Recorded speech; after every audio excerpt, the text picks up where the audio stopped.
So it's a rather warm and humid evening here at Holy Trinity Church in Leamington Spa.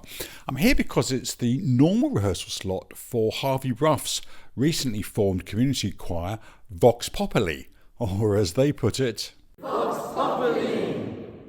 So Harvey, I've snatched you away from rehearsals for a few moments to tell us about the upcoming concert. Welcome to Live in Lem. Hello there, nice to be here. So first things first, Harvey, tell us about Vox Populi. Well, what's it all about? I'll tell you what it is. It's a choral revolution taking place right here in Leamington Spa. We started in January. We had 30 singers sort of signed up for music. It was amazing, just absolutely for nothing. We put flyers around all the houses around the church and chose a church who have been incredibly welcoming, Holy Trinity on Beecham Avenue. They've been so welcoming. They just said, I said, would you like a community choir? And they said, yes. And everything has just snowballed from there. Just everything fell into place. And we've done one concert, which went extremely well. We had 200 people here doing music of the Kinks. And so going back to my thing about choral revolution is what I try to do with my choir is just do stuff that is not the normal repertoire. And so we've done the Kinks. This next coming concert in a couple of weeks' time is music. The first half is music by Johnny Cash and Nina Simone. Some amazing songs of revolution and redemption and really wonderful. And the second half is really unusual, which is Randy Newman songs. Now, he's not very well known, but he's not so well known for his songs, but he's incredibly famous for his film music. So we're doing a little bit of that, but the songs are so interesting. And it's not the stuff that choirs normally sing. Yes, indeed, not the sort of repertoire you hear normally from a choir at all. And of course, it's your own choral arrangements that the choir's singing, Harvey, so that makes it even more special. Now, as we mentioned before, we're in the really beautiful space, the beautiful acoustic of Holy Trinity Church, and Vox Populi, it sounds a bit Latin, it sounds a bit religious, but it's not a religious choir, is it? It's a secular choir. It's got a funny Latin name because I do one in London called Vox Holloway, and it literally just it's just the voice of Holloway, and it's just a nice thing to think, people coming together to try and say something, and that's given me a kind of inspiration as a composer because we have said things about all sorts of different subjects which choirs don't often do. So as a composer, I've written pieces about mental health problems or slavery or climate change or stuff about the real world around us, and that's been very inspiring. But Vox Populi just means the voice of the people. And it's the same message, really. It's people come together, but it's also not just to churn out the kind of normal choral repertoire, which is wonderful. Mozart Requiem and things like that are fabulous. But it's a different thing what we're trying to do here. We're trying to do things that are more contemporary and not orchestral. I mean, it's actually largely through circumstance. Affording an orchestra is very expensive, but we do work with amazing musicians, and in this case, the Orchestra of the Swan will have about 6 musicians from them, just really top, world-class musicians coming to play with us, and we're trying to do something and trying to say something as a group, and I think we're beginning to achieve that. There's a very, very nice feeling with the group, and I think everyone knows that it's something special. So the particular concert we're talking about, Songs of Revolution and Redemption, that's on the 12th of July, isn't it? Saturday the 12th of July, 7 o'clock, here at Holy Trinity Church. Within the blurb around the podcast, we'll put a link to the tickets. Remind us, Harvey, what are the ticket prices? Anything under 20, we try to keep it as absolutely as affordable as possible. So we just want people to come and hear it because it's a really accessible, entertaining, but also thought-provoking program.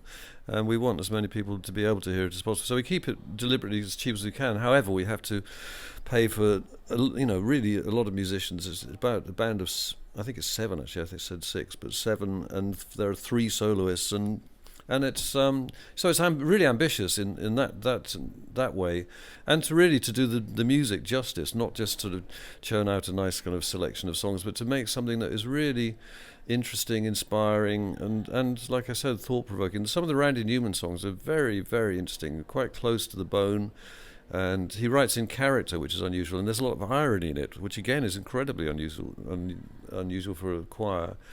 So the audience almost has to work out, what we're singing, whether that's us saying that or it's a kind of someone else's viewpoint. It's there's lots of depths to the songs that we're singing. Now, I was mentioning to Harvey earlier on that actually this choir is the reason that I started this podcast, because I was looking for somewhere that could do a little feature on our choir. I've joined this choir having not really sung since school days, and it's been an absolute revolution for me actually to get back into singing, and I'm sure true for a lot of other people here.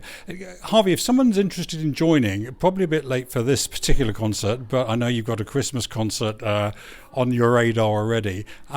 What are the criteria you've got for someone being able to come along and sing? Well, we're open to everybody, actually. That's been my mission, really, over the last 20 years of stuff. I come from a really strong choral tradition. I was a chorister, so I could sight read or sing anything from when I was about 10 years old. But as an adult, I had a band called Harvey and the Wallbangers, and what I loved about that was actually that the music was accessible to anybody. Having done quite rarefied music all of my life till then, suddenly I was in this band, and we were busking and we were performing, and people would dance to it, and that, for me, it was a big thing. So when I came to back to kind of my roots and started doing choirs, I just really wanted it to be open to anyone. So you don't have to read music, you don't have to have sung, but you do have to have an appetite for learning the music and listening. We record everything we do so people can learn by ear as well as by music. We use music, but a lot of people have learnt to read music by joining the choir and singing it.